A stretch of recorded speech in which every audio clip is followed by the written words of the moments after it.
유럽에서 비트코인 부자가 최근에 아파트 한 채를 샀습니다. 근데 대금을 지불한 방식이 조금 특이한데요. 현금도 아니고 은행 송금도 아니에요. 암호화폐로서 집값을 치렀다라고 하는데 은행을 통하지 않고도 비트코인 부자가 부동산을 사는 이런 새로운 길이 본격적으로 열리기 시작을 한 겁니다. 정말로 모순되고 왠지 궁금한 상황이죠. 이 부자들은 왜 굳이 코인으로 집을 구매하고 있을까요? 오늘은 이런 흥미로운 현상의 이면에 어떤 구조랑 의도가 숨어 있는지, 그리고 이게 시사하는 바가 무엇인지 깊이 있게 들여다보도록 하겠습니다. 먼저 표면만 봤을 때 암호화폐 억만장자가 유럽에서 코인으로 집을 샀다는 이런 식의 가십으로 들릴 수가 있습니다. 하지만 이번 이야기는 단순한 호기심거리에 그치지가 않아요. 이 지금 전 세계 부의 흐름 속에서 중요한 변화의 한 단면을 보여주고 있기 때문에 한마디로 디지털 부의 현실 세계 이동이라고 할 수가 있겠습니다. 암호화폐로 거대한 부를 일군 사람들이 이제 그 부의 일부를 꺼내서 현실의 안전자산, 부동산으로 옮기고 있다는 거고, 그리고 그 과정에서 놀랍게도 은행 시스템을 건너뛰고 있다는 거. 먼저 부자들은 왜 이런 선택을 하고 있을까요? 그 이유는 두 가지 정도로 압축이 되는데, 먼저 첫 번째로 위험 분산, 그리고 두 번째로 편의성입니다. 지난 몇 년 동안 비트코인 같은 자산의 가치가 크게 뛰면서 이 새로운 신흥 부자들이 많이 탄생을 했죠. 그런데 여기서 자산가라면은 누구나 그런 것처럼 한 자산에 몰빵된 부를 일부라도 안전한 곳에 옮겨놓고 싶어 합니다. 특히나 요즘 같은 시대에 부자들이 안전판으로 가장 선호하는 것이 무엇일까요? 바로 부동산인데요. 이 부동산 같은 경우는 인플레이션이 오든 금융시장이 흔들리든 현실에 남는 실물 자산이라서 어느 정도 가치를 지켜주는 성격이 있습니다. 이 특히나 작년 당시 암호화폐 시장 폭등으로서 지갑이 두둑해진 분들 같은 경우는 마음 한켠에서 이 돈 중의 일부는 안전하게 빼두고 싶다라는 생각이 있었을 겁니다. 이 마치 주식으로 큰 돈 벌면은 그 중에 금이나 땅을 사두는 것처럼요. 암호화폐 부자들도 이제는 똑같은 행동을 시작을 한 거고, 이 디지털 자산으로 벌고 실물 자산에 투자하는 패턴이죠. 그런데 여기서 부동산을 사려면 은행을 통해서 돈을 보내야 되는데, 이 부자들은 은행을 통하지 않았다라고 해요. 여기서 두 번째 이유, 이 편의성과 효율성이 등장을 합니다. 이 사실 거액의 돈을 국제송금으로 보내려면 상당히 번거롭죠. 규제도 많고 스위프트만 타고 느릿느릿 가야 되고 수수료도 만만치가 않습니다. 이 더더군다나 은행들은 큰 금액의 암호화폐 자금을 보면은 잔뜩 긴장을 합니다. 이 돈이 혹시나 불법 자금이 아닐까 이러면서 꺼리는 경우도 많겠죠. 은행이 겁을 낸다면은 부자들은 다른 길을 찾으면 그만입니다. 그 대안이 과연 뭐였을까요? 바로 그 암호화폐 자체를 그냥 활용을 해버리는 겁니다. 일단 자신이 가진 비트코인 같은 자산을 스테이블 코인으로 바꿨습니다. 그리고 스테이블 코인은 가치가 달러나 유로에 고정된 코인을 말을 하는데, 특히 이 부자들은 달러 말고 유로 연동 스테이블 코인 EURC를 썼다라고 해요. 그리고 그 이유는 정말 간단합니다. 부동산이 유럽에 있으니까 유로화로 값을 치러야 되는데 달러 코인을 쓰면 중간에 환전 과정을 거쳐야겠죠. 한 번이라도 환전을 거치면 수수료가 많이 들고요. 또 환율 변동 위험성도 있으니까 처음부터 유로화로서 고정된 코인을 쓴 겁니다. 환전 비용을 아끼려고 EURC를 선호한다라는 게 이들 부자의 설명이고요. 실제 데이터를 보니까 원래는 대부분 USDC, 이 달러 스테이블 코인으로서 큰 돈을 옮기다가 최근 들어가지고 흐름들이 유로 스테이블 코인으로 거액 이치하는 규모가 폭증을 했어요. 이 지난 3분기만 해도 평균 1만 5천 유로 정도씩 쓰던 것들이 4분기에는 6만 유로 가까이로 뛰었습니다. 현재 부자들이 유로 코인을 통한 부동산 결제를 제대로 늘렸다는 게 숫자로서도 확인이 되고 있는 상황이죠. 그리고 스테이블 코인으로 바꾼 뒤에는 이 돈을 브라이티라는 이 플랫폼에 맡깁니다. 브라이티 같은 경우는 리투아니아에서 라이선스를 받은 합법적인 암호화폐 금융 플랫폼인데요. 이 회사가 바로 부동산 판매자랑 암호화폐 부자를 연결시켜 줍니다. 브라이티 측에서는 이 고객의 암호화폐 자금이 어떤 경로로 모인 돈인지 블록체인 분석 도구로 다 확인을 했다라고 해요. 이분 비트코인으로 깨끗하게 번 돈입니다. 이런 것들을 증명을 한다라는 거죠. 그러면 브라이티는 고객 명의의 유로화 계좌를 만들어가지고 거기다가 그 스테이블 코인을 환전을 해줍니다. 그리고 그 유로화를 아파트 파는 사람들에게 착착 지급을 해준다는 거예요. 결과적으로 부동산 판매자는 그냥 유로로 돈을 받은 것처럼 보이겠지만 알고 보면 그 돈의 출처는 암호화폐 지갑이었던 거죠. 은행을 완전히 건너뛰진 않았지만 은행이 꺼려할 만한 부분들 브라이티가 대신 해결해준 셈입니다. 그리고 돈이 지급될 때는 구매자 본인 명의의 계좌에서 나가기 때문에 이 부동산 파는 쪽도 안심하고 받을 수가 있다는 거. 중간에 있는 브라이트라는 것들이 블록체인 기술과 금융 서비스를 결합해서 암호화폐 부자들의 돈이 부드럽게 현실 경제로 스며들게 하는 이런 중간 다리 역할을 한 건데요. 이런 구조들을 가능하게 한 배경에서는 이 유럽의 암호화폐 친화 정책이 있습니다. EU 같은 경우는 작년에 미카라는 새로운 규제를 시행을 했었는데 여기서 스테이블 코인에 대한 표준과 요건을 정했어요. 쉽게 말씀드려서 담보 확실히 해놓고 투명하게 운영하면은 유럽에서 스테이블 코인을 써도 좋다 이런 식인데, 그 덕에 EURC 같은 코인들이 마음 놓고 쓰일 수 있는 환경들이 마련이 됐다라는 거. 실제로 미카 이후로 유로화 스테이블 코인 시장 규모가 1년 사이에 2배 이상 커졌다라고 합니다. 월 거래량도 9배 이상 뛰었다니까 유럽 안에서 암호화폐로 큰 돈을 옮기는 이런 일들이 상당히 일반화되고 있다는 거겠죠. 이 암호화폐 부자들의 부동산 매입이 생뚱맞은 사건이 아니라 최근에 몇 년 동안 쌓여온 제도 변화랑 시장 변화가 만나서 터져나온 이런 정확한 결과라는 것들을 알 수가 있습니다. 그러면 이렇게 암호화폐의 부의 일부가 부동산으로 이동했을 때 시장에는 어떤 영향이 있을까요? 혹시나 부자들이 코인을 팔아버리는 거니까 매도가세가 쌓이면서 나쁜 신호일까요? 아니면 이 부분을 면밀히 살펴봐야겠죠. 먼저 사실관계부터 살펴보자면은 이 부동산을 사려면은 코인을 현금화해야 되니까 일부 매도가 있었을 겁니다. 실제로 작년 말 당시 비트코인 거의 10만 달러 가까이 상승했을 때 몇 년 동안 가만히 있던 고래 투자자들이 움직이기 시작을 했었고 10년 넘게 잠자던 지갑에서 수만 비트코인을 한꺼번에 옮겨가지고 현금화한 사례도 있었고요. 이 소위 말하는 물타기, 아니 물빼기를 고래들도 한 거죠. 당연한 일입니다. 이 너무 급등했다 싶을 때는 누구라도 일부 이득을 확정하고 싶기 때문에 암호화폐 백만장자라고 다를 건 없다라는 거예요. 하지만 여기서 중요한 건요. 이 그들이 시장을 떠난 게 아니라는 점입니다. 이번에 부자들이 부동산에 투입한 돈은 자기 코인 자산의 일부에 불과하고요. 전체 코인을 다 팔고 집만 사겠다는 게 아니에요. 한마디로 배당을 가져간 느낌에 가깝습니다. 이 주식 부자로 쳤을 때 원금은 놔두고 거기서 나온 이자로서 부동산을 산 셈이랄까요. 실제 데이터도 이런 것들을 뒷받침해줍니다. 전세계 암호화폐 백만장자가 작년에 24만 명을 넘겼는데 그중에 60% 이상이 비트코인 부자입니다. 그리고 이들은 여전히 비트코인을 상당량 보유하고 있습니다. 그저 그 중에 일부, 너무 불안한 부분을 현금으로 교환했을 뿐인 거죠. 이 코인으로만 부를 모아두는 대신에 부동산이라는 실물 자산으로서 포트폴리오를 넓히고 있는 겁니다. 그렇다면 이게 시장에 나쁜 일일까요? 꼭 그렇지만도 않습니다. 오히려 건강한 움직임으로 볼만한 여지가 많은데요. 암호화폐 시장 입장에서는 이렇게 부자들이 공식적으로 코인으로 돈을 써줬다. 이 사실이 또 하나의 신뢰도 상승 요소일 수가 있다는 거. 이유가 뭐냐? 코인으로 돈을 벌어봤자 결국에 쓸데없다라는 이런 회의론에 대해서 부자들이 직접적으로 아니 우리 이렇게 잘 쓰고 있다 이렇게 증명을 한 셈이기 때문에 암호화폐 부의 현실 세계 통용이 입증이 된 셈이겠죠. 게다가 대규모 매도 물량이 한꺼번에 시장에 나온 것도 아니었죠. 앞서 설명을 드린 것처럼 이들은 OTC라는 장외거래 같은 통로를 써가지고 슬기롭게 현금화를 했습니다. 그래서 시장 가격의 충격을 최대한 적게 주면서 자기 자산을 옮겼다라는 거. 실제로 작년 연말에 고래들이 움직였어도 이 비트코인 가격이 폭락하지는 않았었죠. 미리미리 분산해서 처리한 덕분입니다.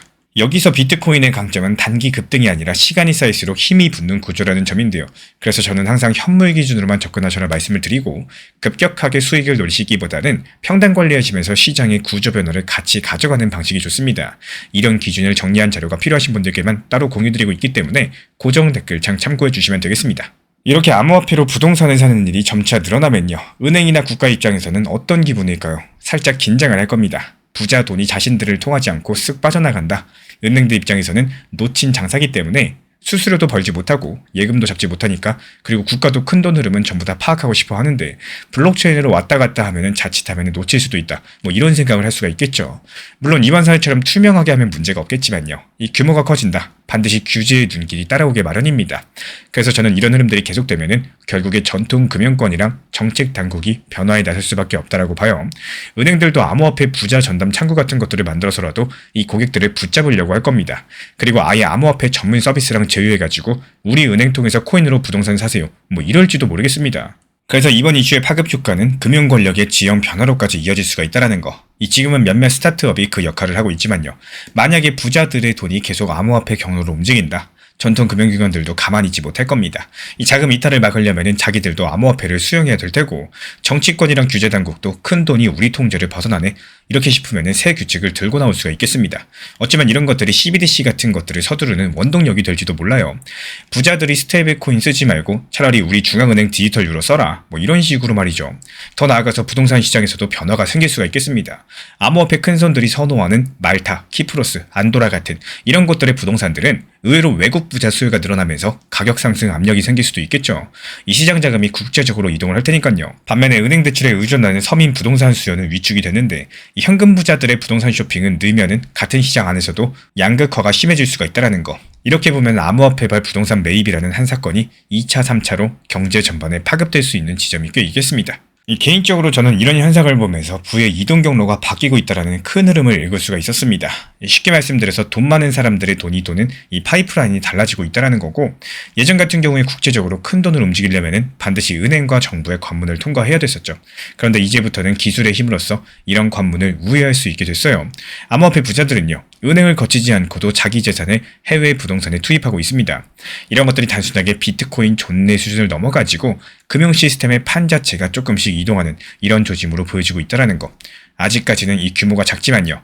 부의 최상층에서 이런 변화가 일어난다는 점에서 주목하셔야 되겠습니다. 이 위에서 시작된 변화들이 언젠가 아래로도 내려오기 마련이기 때문에 앞으로 5년, 10년 후를 그려보자면은 암호화폐를 기피하던 은행들이 오히려 적극적으로 활용하고 또 글로벌 자산가들은 국경을 초월해서 디지털 머니로 여기저기 투자하는 이런 것들이 지금보다 훨씬 더 당연해질 수 있다는 거. 이 전통 금융이랑 암호 경제가 충돌하고요. 또 융합을 하면서 새로운 규칙들이 만들어지게 될 겁니다. 이번 부자들의 암호화폐 부동산 매입 열풍이 그런 거대한 변화의 서막 중에 하나일 수가 있다는 거고, 그래서 제가 보기에 이번 현상의 핵심은요. 암호화폐가 드디어 현실 권력 구조랑 본격적으로 맞닿기 시작했다. 이 점을 주목하셔야 됩니다. 이 결국에 돈의 흐름이 바뀌면요. 권력의 흐름도 바뀌기 마련이거든요. 유럽의 부호들이 코인으로 부동산을 사들이는 이런 모습들, 더 이상 희귀한 해프닝이 아닙니다. 암호화폐 시장에서 생성된 부가 어떻게 쓰이고 어디로 향하는지를 보여주는 상징적인 장면이겠죠. 은행을 제쳐두고 새로운 길을 선택한 부자들, 그리고 그 길을 가능하게 한 기술과 규제의 변화가 한 군데에 맞물려 있는 거고, 지금 우리가 보고 있는 거는 디지털 부의 조용한 이동, 즉 전통 금융체제를 우회하는 새로운 부의 흐름이 시작되고 있다는 현실입니다. 앞으로 이런 흐름이 어디로 향할지, 우리에게는 어떤 기회랑 과제를 줄지 계속해서 지켜보셔야겠죠. 그래서 결국에 부자들이 암호화폐로 부동산을 사들이는 이런 현상들은 한편의 흥미로운 뉴스이면서도 우리가 살고 있는 금융세계의 지형 변화를 보여주는 장면이다. 이렇게 볼 수가 있겠습니다. 이 돈 많은 사람들의 자산 이동 경로가 은행을 떠나가지고 새로운 채널을 타기 시작했다는 점, 이게 바로 핵심인 거고, 이런 변화의 흐름 속에서 우리 구독자분들께서도 투자 원칙을 다시 한번 점검해 보시면서 이 다가올 수 있는 새로운 금융시대에 현명하게 대비하시길 바라겠습니다. SF 소설가 윌리엄 깁스는요, 이 미래는 이미 와있다. 단지 널리 퍼져있지 않을 뿐이다 라고 말을 했습니다. 유럽의 부호들이 암호화폐로 부동산을 매입하는 이 지금의 모습들은요, 아직까지 대중한테는 낯선 금융의 미래가 이미 현실에서 작동하고 있다는 걸 증명하고 있습니다. 이 남들이 여전히 의심할 때 화폐의 거대한 지각 변동을 남보다 먼저 읽어낸 우리 구독자분들의 해안이 그 자체로서 가장 강력한 자산입니다. 이 거대한 변화의 흐름을 기회로 삼아서 이 다가오는 새로운 부의 시대를 가장 먼저 선점하는 우리 구독자분들이 현명한 투자가 되시기를 진심으로 응원 도움드리겠습니다. 야속하지만 결국에 투자 시장은 늘 우리가 가장 힘들 때 방향성을 바꾸는 곳입니다. 솔직히 말해서 투자 시장은 친절하지도 않고요. 기다려주지도 않습니다. 일주일 전까지만 해도 제 영상 채널 댓글만 봐도 코인 시장 끝났다, 리플 끝났다, 알트 전부 다 죽었다, 팔고 나갈란다, 진짜로 여러가지 말들 가장 많이 나올 정도로 분위기가 정말 최악이었고 바닥이었습니다. 그때는 누구 하나 희망적인 이야기를 하기도 쉽지가 않은 상황이었고 묵묵하게 참고 견디시는 분들밖에 없었어요. 근데 정말 신기하게도 그런 시점이 지나고 나니까 어떻습니까? 말도 안 되는 속도로 XRP에 강력한 반등이 나왔죠. 리플만 보더라도요. 불과 2, 3일 사이에 20에서 30% 가까운 급한 반등이 나온다는 걸 봤을 때 이 시장이 왜 심리의 시장인지를 다시 한번 느끼게 되는 겁니다. 여기서 중요한 건요. 이제부터 이전 1개월, 2개월 동안 지루했고 답답했던 시장을 그냥 잊어버리면 안 된다는 겁니다. 오히려 그 구간에서 내가 버텼던 경험들, 흔들렸던 기억들, 그 판단들, 미뤘던 순간들을 전부 다 경험치로 남겨두셔야 된다는 거. 이 시장이 올라왔고 상승했다라고 해서요. 감정적으로 다시 들뜨는 게 아니라 올라갔을 때는 분할 입절을 통해서 리스크를 줄여나가시고 다시 내려왔을 때를 대비해서 현금 비중을 확보해두는 준비를 하셔야 된다는 겁니다. 그리고 이런 과정 속에서 흐름에 맞는 단기 종목을 살려보는 이런 연습을 해보는 게 진짜 중요한 대응이겠죠. 그리고 이제는 우리 신사 채널 구독자분들이시라면은 내가 과연 뭘 해야 될지, 왜 원칙 매매가 중요한지, 후회보다는 실속 챙기는 매매를 해야 되는지, 팔아야 내 돈이라는 것들을 정말로 잘 알고 계실 거라고 생각을 해요. 이 시장의 흐름과 분위기에 맞춰가지고 정말로 잘 대응을 해나가는 거, 그리고 분명한 거는 다시 찾아올 수 있는 단기 조정과 하락의 시장도 냉정하게 미리 대비를 할 줄 아셔야 된다는 거. 상승하고 반등한다고 박수만 치실 게 아니라 이 시점에서는 냉정한 판단으로서 현실적인 내 것으로 만들기에 집중하셔야 될 정확한 타이밍입니다. 제가 안내드리고 있는 리플 전용 단기 종합방에서도 안내드리고 있지만요. 특히나 알트, 단기, 단타 종목 이런 경우에는 무리한 타점으로 진입하고 욕심을 내실 게 아니라 현실적이고 안전하게 목표 타점을 통해서 팔아야 내 돈이라는 것들을 생각하고 수익 실현이 된다면은 현금 비중을 쌓아나가는 이런 전략으로서 안내를 드리고 있습니다. 욕심 내다가 못 파는 것보다는 팔아서 내 돈으로 만드는 게 가장 중요하겠죠. 리플도 마찬가지예요. 제가 안내드리는 리플 전용 정보방에서는 여러 번 안내를 드렸었지만 너무 아쉬운 게 2,000원 초중반 또 후반에서 내려오는 정말 좋은 단기 저점 분할 매수 타점이 자주 찾아오더라도 이 불안해서 더 하락할까봐 그냥 누군가가 리플 1,000원까지 떨어진다, 몇백 원까지 떨어진다, 이런 무의미한 글만 보고 불안해서 추가 매수 타점을 날려버리시는 이런 분들이 많으신 것 같습니다. 이 사람의 투자 심리라는 게 내가 팔고 나면 더 떨어지기를 바라는 이런 게 바로 사람의 투자 심리입니다. 그렇다면 누군가가 리플이 하락하기를 바라고 리플 더 떨어진다, 1,000원까지 떨어진다 이렇게 댓글이나 말을 한다면은 그분은 과연 리플을 보유하고 있어서 하락하기를 바랄까요? 저는 아닐 거라고 생각을 합니다. 내가 팔았기 때문에 남들도 팔았으면 하고 내가 판 가격보다 더 떨어지기를 바라는 심리가 더 크기 때문에 오히려 부정적인 글을 올리게 되는 경우가 많다라는 것. 이 투자 시장에서 보셔야 될 것과 불필요한 것들을 어느 정도 안 볼 필요도 있다고 생각을 해요. 이 투자 시장은요, 늘 가장 비관적인 순간에 방향성을 바꾸고요. 또 가장 낙관적인 순간에 경고를 주는데 그때마다 감정으로 반응하시면은 매번 뒤늦게 쫓아가게 되는 거고 준비된 사람들은 같은 장면에서도 전혀 다른 선택을 하게 됩니다. 결국 시장을 이기는 방법은 방향성을 맞추는 게 아니라 이 반복되는 흐름 속에서 내가 어떻게 준비하고 있었는지 여기에 달려있다라는 거. 이 살아남는 사람은요, 늘 그 야속함을 미리 받아들이고 있었던 사람입니다. 이 코인 시장은 하루의 오르내림만 보고 판단할 수 있는 단순한 시장이 아닙니다. 특히 XRP나 비트코인처럼 중장기 구조가 중요한 자산들은 이런 흐름을 꾸준하게 관찰하면서 지금 시장이 어느 단계에 있는지 차트랑 심리 그리고 수급을 함께 묶어서 반드시 이해하셔야지 손실을 줄일 수가 있다는 거. 그래서 제가 매일 직접 체크하는 가격 구간들, 이 시장 심리가 어디서 꺾이고 어디서 다시 살아나는지 여기에 대한 흐름들을 정리해서 드리고 있기 때문에 필요하신 분들은 현재 번호로 신청 주시면 입장 도움 드리고 있습니다. 제가 안내해드리고 있는 코인 신사 채널 멤버십 전용방에 대해서 짧게 설명드려 보도록 하겠습니다. 리플, 암호화폐 시장에 대한 중요한 이슈, 그리고 브리핑이나 시장의 흐름에 대한 전문적인 분석 내용 설명과 함께 차트상의 기술적 분석, 온체인 지표와 투자 심리에 대한 내용들을 같이 안내 도움 드리고 있고 가장 중요한 투자 심리를 컨트롤하기 위해서 포트폴리오의 구성에 대한 노하우, 투자 심리 컨트롤에 대한 내용도 같이 안내 드리고 있습니다. 코인 신사 스터디 멤버십 가입하신 분들께서는 아래 번호 혹은 신청 링크 통해서 남겨주시면 제가 연락드리고 있고 안내 설명과 함께 신사 채널 리플 전용 멤버십 방에도 입장 안내 설명드리고 있습니다. 리플 XRP 투자에 있어서 이제는 투트랙 전략이 반드시 필요해지고 있습니다. 무턱대고 몰빵하거나 반대로 또 손 놓고 기다리는 시대는 끝났어요. 첫 번째 트랙은 매달 분할 매수하시면서 시장이 빠지든 말든 일정 비중으로서 리플을 꾸준히 모아 나가시는 겁니다. 이거는 시간과 리스크를 분산할 수 있는 가장 효율적인 전략인 거고, 그리고 두 번째 트랙은 남은 현금 비중으로 알트코인 단타로서 굴려나갑니다. 수익이 나면은 그거를 다시 리플에 재투자하시면 되는 거고,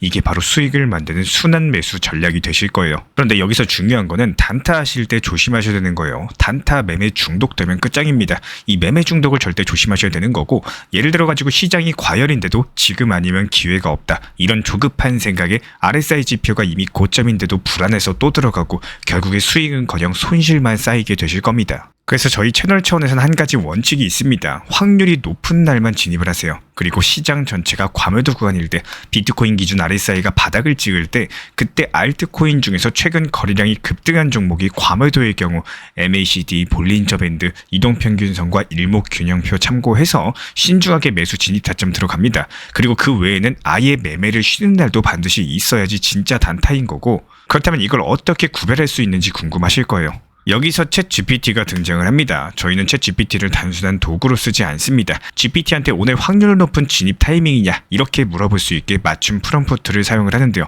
그리고 그 결과에 저의 실전 매매 노하우 30%를 덧붙여가지고 GPT 시그널을 보완합니다. 어떻게 하는지 궁금하신 분들 GPT 검색력과 활용 전략을 이용해가지고 이 두 가지를 한 방에 알려드리고 있습니다. 현재 보이시는 번호로서 리플 단타라고 문자 남겨주세요. 지금 이 영상 보신 분들에게만 오픈합니다. 그냥 GPT 쓰는 법이 아니라 투자로 연결되는 GPT 사용법 지금 바로 알려드리도록 하겠습니다.